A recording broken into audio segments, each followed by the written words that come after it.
Hello, folks, and welcome to a sort of bonus segment of Catskill Animal Sanctuary's virtual sanctuary today, as we celebrate Earth Day, the 50th Earth Day, and we are just very excited to be able to bring you a little bit of extra content today. If you have any questions that you want us to address during our 30 minutes together, you can leave them in the comments below, and we will get started. I am here on this sunny, for the moment, kind of crazy April weather day.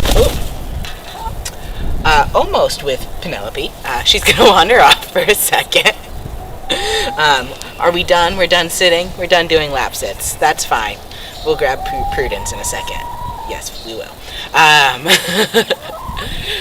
It's been a nice, sunny, beautiful day here, except very, very, very cold. And we had some snow in the morning. So, it's wild weather, and that is why I'm all bundled up at the moment, and why Penelope may be taking herself back inside the coop, where she has her heat lamp on, so that she and all of her friends can stay nice and toasty in there. So we'll see if we can say hi to them in a second. For those of you who are perhaps new to Catskill Animal Sanctuary's programming, I'll give you a little bit of a background of what we do here, where we are. So we are in the Hudson Valley in New York. We're located on 148 acres, and we have about 300 residents who call the sanctuary home right now, ranging from chickens and turkeys to goats, pigs, and cows. And we have rescued over 5,000 animals since we started doing this work back in 2001. We want to be able to make the world a better place for animals, taking in those who are in urgent need of our rescue, and also using their stories to educate our visitors, to share their lives and their personalities with the public, so that ultimately we can make an impact for more than just the animals who call Catskill Animal Sanctuary home. And part of this for us also means advocating vegan living. So why are we doing Earth Day virtual sanctuary?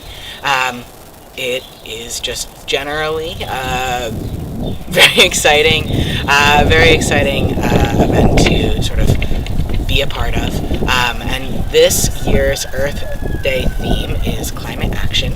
And what better an opportunity to take action for the climate than the choices that we make as they concern farm animals. So Earth Day had originally started back 50 years ago as an action to deal with, sort of more immediate, more visible threats like river pollution, air pollution.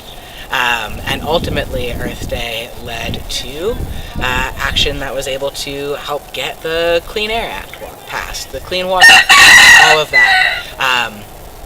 We've seen very, very real effects from or impacts by collective action taken by regular people who want to live on a clean and healthy planet for the long run. These days, though, one of our biggest and most immediate threats is climate change, and it's a little bit less visible. In fact, lately we've been dealing with a lot of sort of invisible threats that are urgent and needing us to take action to address. So what we are going to do right now is we are going to see some video footage that I recorded earlier today with Tucker, Benjamin, and Blossom. So there's going to be some cow-heavy footage today. And I was recording alone earlier, so forgive the slight chaos in terms of the camera action that you're going to be seeing. And then we will pan back here and say hi to some of our chickens. And feel free to leave, again, any questions that you have in the comments below.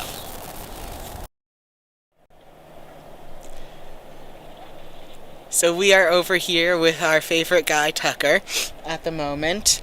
And behind me I've also got Blossom and a little bit of a Benjamin butt right there. So we are visiting with our cow friends today, because if you've watched enough Virtual Sanctuary, you know that we would be remiss not to talk about the environmental impact of cow farming when we are visiting with our cows. And today being the 50th Earth Day, we thought it would be a great opportunity to spend a little bit more time with Tucker and our buddies here. And if you join a few of our other Virtual Sanctuary programs, or if you've ever come and visited us on a tour, you would have heard a little bit about the story of these guys. Tucker, he was rescued from a petting zoo when he was a youngster, and he had likely ended up there because he was an unwanted male dairy calf, someone who was never going to be able to grow up and be made pregnant, and so he was considered useless. And he was sold as a youngster and then ended up being bought by a petting zoo, from which he was rescued and brought to Catskill Animal Sanctuary. Tucker arrived here in 2008, so he is going to be 13 this year. Right? Yeah, his birthday is in 2007, so he's going to be 13 this summer. Benjamin and Blossom are 5-year-old cows back here. Blossom's got her cranky ears on, nothing new there, and they were both rescued from beef farms in New York, 2 separate beef farms that they were rescued from. And we're going to see if we can get a good angle of Tucker this way. What do you think, Tucker? Are you going to cooperate with us? Just looking stoic there? Thank you. So, as you know, there are, or as you may know, there are many environmental effects of cow farming. The 2 things that they get associated the most with, though, are 1, greenhouse gas production. Hi, Blossom. Through that rumination process. So if you see what Blossom just did, in true cow form, when being looked at and on camera, that's the perfect time to bring up all of your cud and start chewing it away. So cows, being ruminants who have 4 chambers to their stomachs, when they eat their high fiber diet the first time around, it goes into the rumen and ferments, and then they bring it back up to chew it again and redigest it. And when they bring it back up, it comes up with their fermentation byproducts. Those byproducts include carbon dioxide and methane. So we just got a little bit more methane in the atmosphere from Blossom right here. But I don't want to say that, Blossom, you're the problem, because you're not. Ultimately, the reason that cows and goats and sheep are having such a tremendous impact on the environment is because so many of them are being raised for food every single year around the world. So many of them are being intensely farmed, and so we have massive amounts of greenhouse gases collectively being emitted into the atmosphere. But we are also associating cattle farming with land degradation and deforestation in particular. So in order to make room for cows to be grazed, in order to make room to grow the corn and soy that are now being fed to cows on farms, we are cutting down a lot of forest land.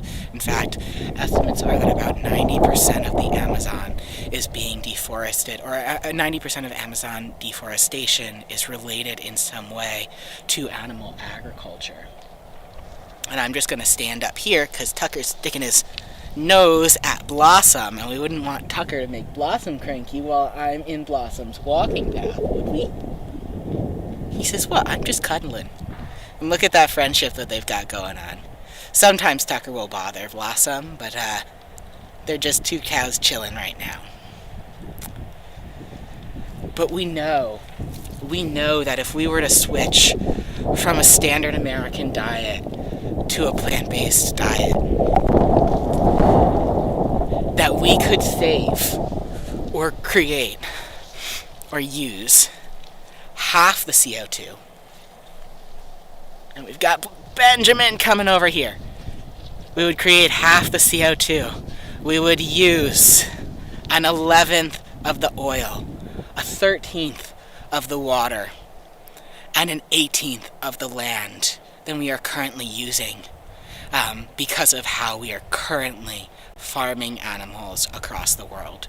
There is a dramatic impact that we would see if more and more people decide to take that next step and to move towards plant-based eating. It is no small it is no small impact that animal agriculture is currently having on our environment. And we want to take today, and every day really, to remind all of our wonderful, wonderful supporters about this. Do you wanna give anyone a message, Benjamin? Benjamin says, I probably just want to stick my nose on the camera. Boop! That's a little Benjamin kiss for you. Any other messages, Benjamin? Benjamin says, I just want to lick your leg, Kaden. Whoop! Benjamin says that he would like everyone to try a veggie burger today. And specifically, I think he would like to remind you to tune into our Add Love Stir Instagram live stream. So that's Add Love Stir with Chef Linda, part of our Compassionate Cuisine program, who will be teaching our viewers how to make veggie burgers, vegan veggie burgers today. Because we really do have the power to send a message and make a difference with our individual choices each and every day. And we're probably going to cut back to the live stream now because somebody just keeps getting a little too close to the camera for good viewer quality. Thank you for your cooperation today, Benjamin. And we're swinging our head because we have an itch. What a handful. We love these guys. Alrighty, bye. Hello and welcome back. So I know you were just watching me hanging out with Tucker and Benjamin and Blossom and seeing some of the chaos that I referenced. Benjamin just being so nosy in the camera. If you have any questions again about what you just watched in there that you want me to answer, by all means leave them in the comments right now and we will get to them. And I know that we had gotten at least one question on Instagram in advance asking about what was worse for the environment, beef or cheese. And I'd say that there's definitely some vegan cheese out there that's not that bad for the environment. But if we're looking at cheese that's made from cow's milk or goat's milk, we're still seeing that eating cow's flesh is definitely worse for the environment, because one of the big reasons is that the cows who are being raised for their flesh are being actually farmed quite differently a lot of times than cows who are being farmed for their milk. So dairy cows, about 70% of them will actually spend most of their lives grazing. It's the highest percentage of animals in a species on farms that actually gets to have meaningful amounts of outdoor time in their lives on farms, because normally when we're thinking about like chickens or pigs, we're talking about 95% or more of them never seeing the light of day in their lives on farms.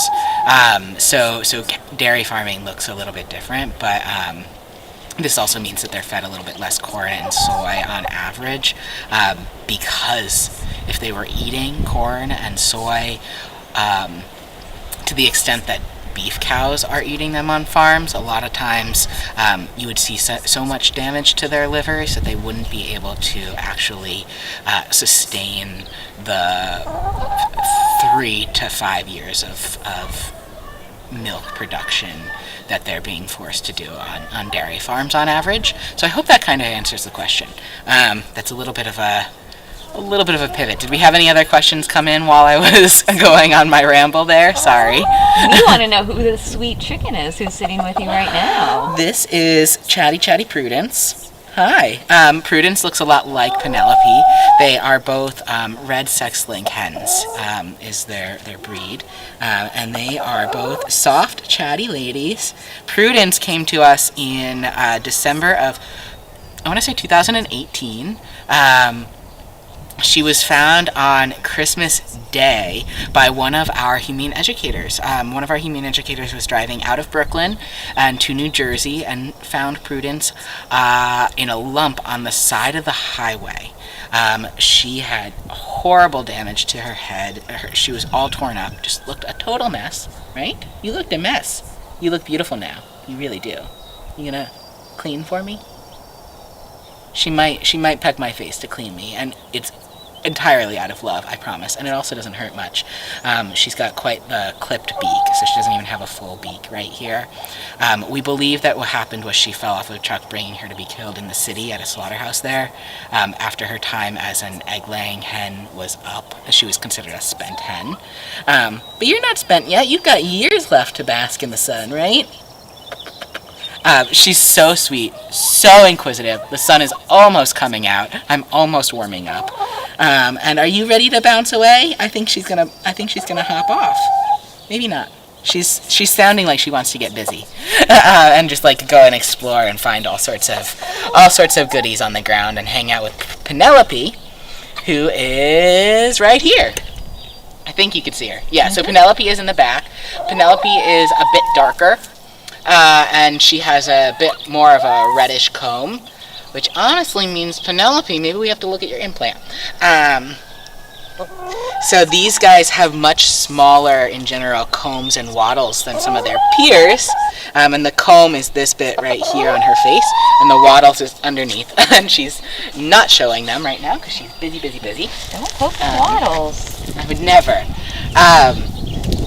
Because they get little hormonal implants put in to prevent them from laying any eggs, which is great for their long-term health, because they spent years laying an egg a day. And it has definitely taken a toll on their bodies. So they get little implants, and each time they get an implant, their comb and their wattles shrink because they're actually affected by hormones. And I think we have a Lola who's maybe gonna come over here and say hello. Do we have any other questions that I should answer before we sort of make a transition into another video that we've got going on?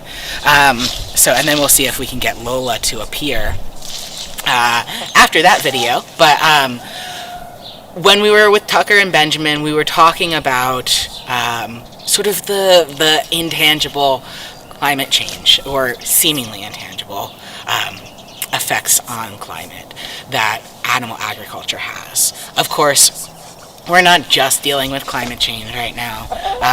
We're also still dealing with other environmental concerns that are very, very tangible to people.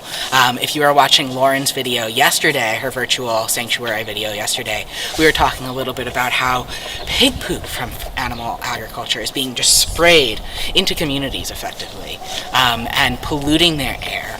Affecting their health in very, very serious ways. You're seeing higher rates of cancer and asthma. If you were listening to me last week, we talked a little bit about how the environmental impact of antibiotic-resistant bacteria from chicken farms are making their way into our waterways and affecting human health. We're still seeing the very serious impact of dead zones caused by the runoff, dead zones in the oceans caused by the runoff from animal farms. So we see these real effects of pollution as well that are super present and maybe don't feel as abstract as some of the other effects of climate change. So I wouldn't want to forget about those. But everything is becoming increasingly urgent right now. And that can be a little bit overwhelming. So we are going to go and take a look at Amos, another one of our cows, and talk a little bit about what it feels like to feel overwhelmed sometimes. Hey folks, I'm here with our guy Amos right now. Oh my goodness. And our guy Amos is going to be standing up apparently, which the camera is not exactly set up for. You're going to go check it out. Gonna go check out the camera. That's right. Checking it out. Maybe gonna lick the handle. Lick the tripod. Yeah, it's a good guy. Preferably don't lick the screen. And preferably not the mic. Oh, we're licking the microphone. And you know what? I'm going to let him do it. Sorry, Lauren. When Lauren sees this, she's going to be sad that I let Amos lick the microphone. But we're going to let this guy lick the microphone. Because he's had a rough week. So I'll let him do what he wants. Oh, we're going to knock it over. Are we going to knock it over? We're going to try to knock it over. We are licking the tripod. I'll see if you know what, while we do this, see if we just get a little photo of Amos here. And we might overlay that in a minute. So, what do you think, Bob? That's right. That is right.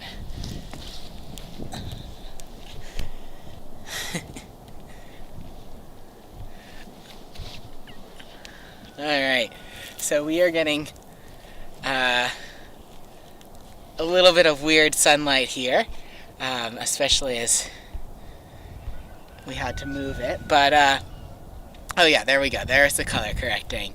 Alright, so on to the reason that we're in here with Amos right now. If you will not, are you going to just go right up to the camera again?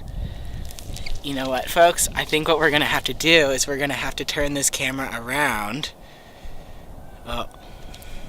So we are going to switch to, or not. It won't let me turn it around at the moment, so we're just going to come back over here and get another view of our guy Amos and see if he'll let us just chill here for a second. So an update on how Amos is doing. Many of you may have seen that Amos lost his lifelong best friend. There you go. Get a nice stream in. Live streaming, they say. But Amos here lost his lifelong best friend, Jesse, last week. And it was heartbreaking for us all, but Amos in particular, of course. And now this guy here, he is definitely grieving.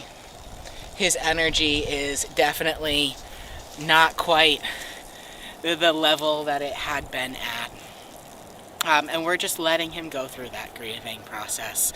Our cows definitely do show their losses.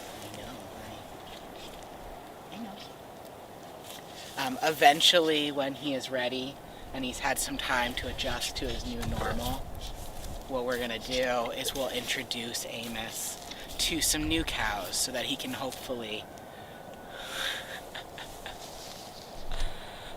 You sniffing? That's a good cow sniff there for you. We will eventually introduce Amos to some new cows so that he can hopefully have a herd of his own again, because they are such social beings. But again, we're just kind of letting him take his time with it. He deserves that time to adjust to his loss. Right, Amos? He's just creeping closer and closer to the camera. Oh, getting real close again. This is going to be a fun live stream for you all. I'm going to just walk a little further this way. What do you think? Is this good, Amos? Are we going to do it this way? He's like, I don't understand why I can't just eat the microphone. But we're not here to talk about the environment with Amos. We are here to give you an update on a very important individual at the sanctuary, and also to kind of share one of the lessons that we've learned here at Catskill Animal Sanctuary over the years, which is that we are dealing with problems that are just so massive sometimes. Climate change, animal agriculture, the pain, the loss, the destruction that it causes can be so huge that it feels impossible to act. And we keep acting. Sniffing the bum. We keep acting each and every day for one individual at a time. And we have learned that being able to connect with one individual when you visit the sanctuary, that is a very rough tongue, my friend. And we're sniffing again. I don't know if you can see. I'm sorry. I appreciate the kisses, Amos. He does have a pretty rough tongue on your neck. Come on, bud.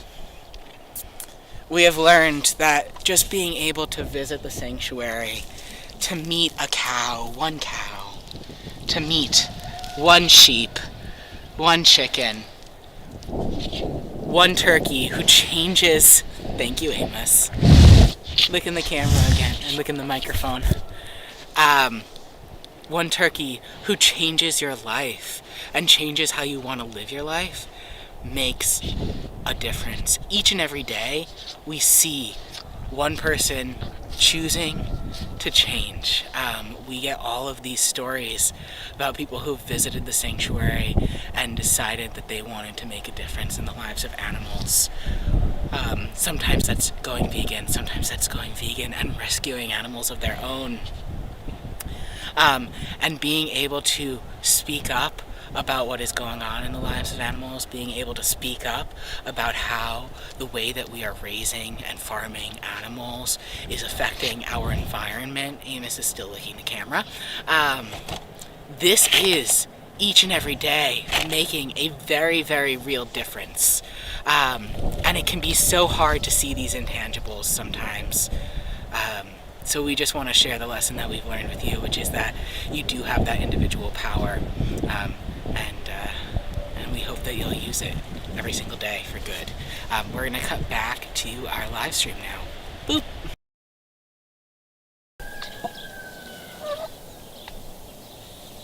Oh, are we back? We're back. Okay, hey everybody.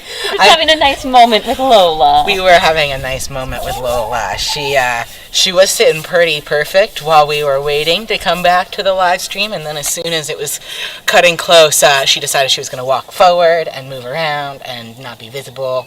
But yeah, so I'm hanging out with her now. I know we had gotten a question just before we cut to the live stream, asking how smart chickens are. And chickens are actually arguably one of the smartest species that we have here at Catskill Animal Sanctuary, which comes as a surprise to a lot of folks. Some scientists believe that they could be compared to the cognitive capabilities of 7-year-old children. They have complex vocalizations that would count less as like a sound, like cat might meow, and more as like a proper word that they can string together, sort of more complex thoughts. You know, they can plan for the future, and do simple arithmetic, addition and subtraction. They're very, very intelligent, and they do make some pretty sweet and lovely sounds. I'm glad that they were able to bring you comfort. Ina? Okay. I don't know if I'm pronouncing it right, but I'm very sorry to hear about your mom, and we're definitely thinking of you here. And we've got our Lola here. Oh, Lola's not going to cooperate right now, apparently. Did we have... Lauren is telling me to give her my sleeve so that she can stick her face in it. Because Lola's number one quirk... Lola, what do we say you love? She's like, we don't talk about this on camera. Lola loves holes. She likes to stick her face into anything that she can. She'll stick her face into the side of your boot. You can make a little circle with your fingers, and most of the time she will come and stick her bill into it. Sleeves are good too. Except now you're camera shy. Of all This of the is the first times. time in her life Lola has ever been shy. I know, Lola is not shy. knows.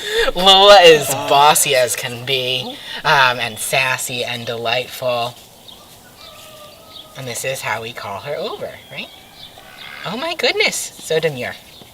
I'm glad that you enjoyed some Amos kisses in our other video there. We really do see this here at Catskill Animal Sanctuary as the time where we need to collectively sort of make a decision and say that we don't want things to keep going on as they are. We don't want things to necessarily revert back to sort of normal, what normal was, because it wasn't super normal. We want a greener, a healthier planet that can breathe easily, and we want a planet where, we're all having safe futures, whether we're human or non-human.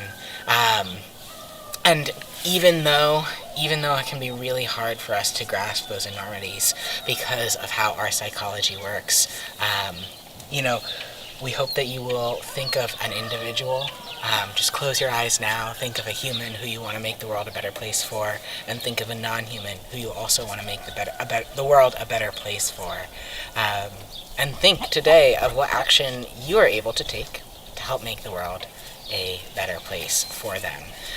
And also tune in to our cooking class on Instagram Live today that I mentioned when we were in our video with Tucker.